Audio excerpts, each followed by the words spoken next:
मैं इस संपूर्ण सृष्टि में किसी का नहीं हूं और ना कोई मेरा है। मैं नित्य प्रभु का हूं और प्रभु मेरे हैं। यही मेरा दृढ़ विश्वास है, यही टेक है। ऐसी टेक जब हो जाती तब कोई कर्तव्य कर्म नहीं बचता, ध्यान रखना। इसीलिए गोस्वामी जी ने कहा है, बिगड़ी जन्म अनेक की अब ही सुधरे। आज अभी इसी क्षण अगर ये स्वीकार कर लो, पर इस स्वीकृति की परीक्षा होगी कि आपका इस संसार में कोई है। अगर आप ऐसे ही कहते मैं प्रभु का हूं, प्रभु मेरे हैं, मैं संसार का नहीं हूं, संसार मेरा नहीं, ठीक है, अब आपका कोई कर्तव्य नहीं, अब प्रभु सब संभाल लेंगे।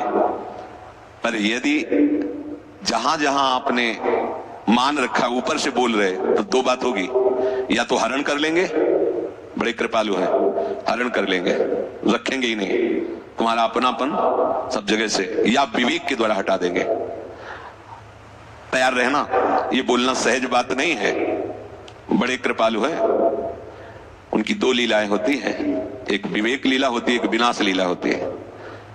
तो अगर आप ये बोलने की हिम्मत कर रहे हैं कि संसार में कोई भी मेरा नहीं है और मैं इस संसार में किसी का नहीं हूं, तो जिन जिन को अपना माने हुए हैं आप तैयार हो जाइए। या तो इतना बलशाली विवेक पैदा होगा कि राग नष्ट हो जाएगा, और नहीं तो बाहर से उनकी सामग्री हटा लेंगे कि तुम्हारा तो कुछ है नहीं है। अब फिर रोते घूमो कि मैं तो प्रभु का भरोसा लिया था, देखो ऐसा भगवान को नहीं करना चाहिए। तो पहले समझ लीजिए, इसके बाद कोई कर्तव्य नहीं रहता उपासक का, पूरी की पूरी डोर भगवान संभाल लेते हैं।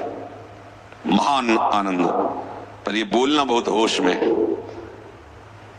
प्रभु के धाम में हो, मेरा कोई नहीं है आपके सिवा, तो जो जो आपने अपना मान रखा वो सब वो घसीट लेंगे, क्योंकि वो कर तुम अकर तुम अन्यथा कर तुम सर्व समर्थ है। दो प्रकार से, या अंदर से विवेक से वैराग्य प्रकट करके, या बाहर से राग ही हटा लेंगे, वो जगह नहीं रखेंगे जिसे आप अपना कह रहे हो। तैयार रहना।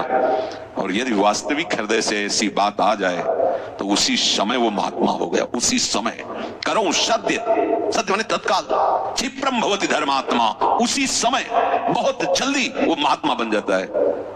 कितना सुंदर सिद्धांत है। अब अपने लिए कोई कार्य नहीं रह गया है। अपने लिए कितना कार्य था कि संसार में कोई हमारा न रह जाए। लोग रोते हैं इस बात पर, हमें संसार में कोई प्यार नहीं करता, कोई अपना नहीं। तो यही तो सिद्धि है। आओ इधर, हमारे मार्ग में ये लाभ है कि कोई हमें प्यार न करे। भर्तरी जी ने भगवान शंकर से जब प्रसन्न हुए, प्रकट हुए, तो वरदान मांगा कि कभी कोई सम्मान से मुझे एक टुकड़ा भी न दे, क्योंकि ये सम्मान, ये प्यार प्रभु से विमुख कर देता है। देखो हम जी तुम्हारे बिना जी नहीं सकते, तुम चले गए तो मेरा क्या होगा। अब वो उसकी बात में ही समझो तुम्हें कितना प्यार कर रहा हो। क्या कह रहा है? तुम चले गए तो मेरा क्या होगा। ये प्यार है। क्या सोच रहा है वो? मेरा क्या होगा। बस पकड़ लो, कोई तुम्हारा लगे। कोई तुम्हें जो बहुत प्यार करता हो उसकी बात सुनना, उसमें आप अगर विवेक जागृत है तो उसमें गंध मिलेगी केवल स्वार्थ की, केवल स्वार्थ की। कहीं किसी कोने में तुम्हें प्यार नहीं मिलेगा। पूरी प्यार की जो स्वांग भरी वृत्ति है उसमें केवल स्वार्थ नृत्य कर रहा होगा, केवल वासना नृत्य कर रही होगी, केवल कामना का तांडव होगा। बस विवेक से देखना, अगर विवेक नहीं तो सब फंसे हुए तो उसी में है। रहो न कबहू कतहु कछु मेरो अपनो काम, यह है जीवन मुक्तता, किसी साधन से नहीं, केवल प्रभु। इसीलिए बार बार चर्चा में कहते हैं आश्रय से बढ़कर कोई बात नहीं है। मेरे प्रभु, मेरा कोई नहीं। देवर्षि नारद जी अपने पूर्व जन्म की बात जब भगवान श्री कृष्ण द्वैपायन व्यास देव जी को बताते हैं तो कहते हैं, एक माँ थी जब वो मरी तो मुझे बहुत आनंद आया कि भगवान ने एक बंधन था वो भी समेट लिया, आप तो बस निर्विघ्न में चल पड़ा भगवत प्राप्ति के लिए। ये अगर कहीं कोई वस्तु, व्यक्ति, स्थान हो तो उसे बहुत शीघ्र श्री जी के चरणों में समर्पित करो।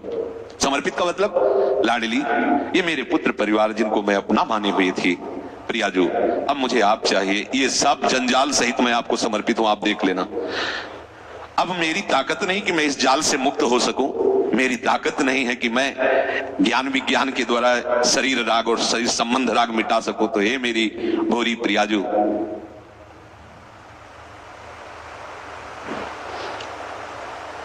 मैं जैसा भी हूं बस आपका, आप समान। वो बहुत मृदु भाव से समेट लेंगे आपका राग, निश्चित। ये जब तक आपका कुछ है तब तक आपका साक्षात्कार नहीं होता। आप समझ लीजिए, कुछ भी एक तिनका भी, पूरे ब्रह्मांड में एक भी यदि कोई शत्रु है तो भगवत प्राप्ति नहीं होगी, और एक भी यदि मित्र है तो भगवत प्राप्ति नहीं होगी।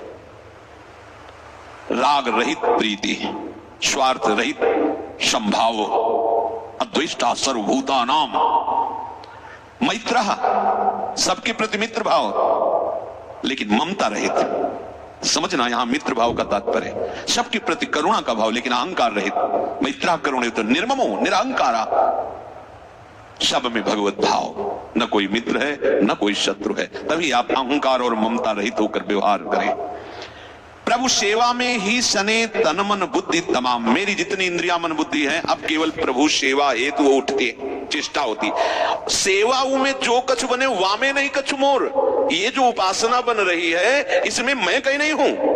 प्रभु मनमानी करण को रहे हलावत डोर। जैसे कठपुतली को नचाने वाला नचाता है वैसे ही वो नाचती। ऐसे ही मेरे आराध्य देव सेवा उपासना साधना जो बन रही वो जैसा चाहते हैं वैसा। कहीं अहंकार की गंध आ रही है क्या? देखिए स्थिति कैसी होती है, जो प्रभु में अपना सर्वस्व समर्पण करके प्रभु को अपना सर्वस्व मान लेते हैं, उनकी कैसी स्थिति होती है। फुरना मति बल पुरुषता ये करन करावन हार। सब कछु तिनु में तिनहि को तिनहि सो व्यवहार। रहो न रंचक में पनो भयो एक ही भाव। हया शोक भय मान मद सबको भयो अभाव। कह रहे कि हमारे हृदय में अब जो भी स्फुरणा होती है वो प्रभु के द्वारा प्रेरित होती है, मेरे अहम के द्वारा नहीं होती। अब हमारे हृदय में स्फुरित जो हो रहा है, शास्त्रों में वर्णन है कि हृदय में जो स्फुरित होता है वो या तो कोई सिद्ध पुरुष वैसा ही आचरण करता है या मूर्ख पुरुष आचरण करता है। ध्यान रखना, अपने ना पूरे के पूरे पागल हैं और न सिद्ध हैं, इसलिए बहुत होश में रहने की। या तो एकदम पागल जो है जैसा स्फुरित हुआ हो रहा है उसको कोई मतलब नहीं, ऐसे सिद्ध पुरुष है, क्योंकि अब उसके हृदय में जो स्फुरणा होगी वो उसी कोटि की होगी। ऐसा नहीं कि त्रिगुणात्मिका माया के द्वारा स्फुरणा हो रही, या कोई दृश्य देख लिया, या कुसंग हो गया, या वस्तु व्यक्ति के संग के प्रभाव से स्फुरण नहीं, ये सब खत्म। अब केवल भागवती की स्फुरणा उसके हृदय में होती है। स्फुरणा जैसी हुई वैसा करना वो केवल सिद्ध पुरुषों के लिए है। उपासक को स्फुरणा हुई उसको जांचो, शास्त्र सम्मत है या शास्त्र विरुद्ध है। विरुद्ध है तो स्फुरणा को संकल्प मत बनने दो, उसको वही नष्ट करो विवेक के द्वारा, मत मानो उसे। अगर स्फुरणा के अनुसार करते रहे तो पतित हो जाओगे। स्फुरणा के अनुसार केवल सिद्ध पुरुष, क्योंकि उसके हृदय में अब वही स्फुरणा होगी जो प्रभु प्रेरित करते हैं। मति बल पौरुषता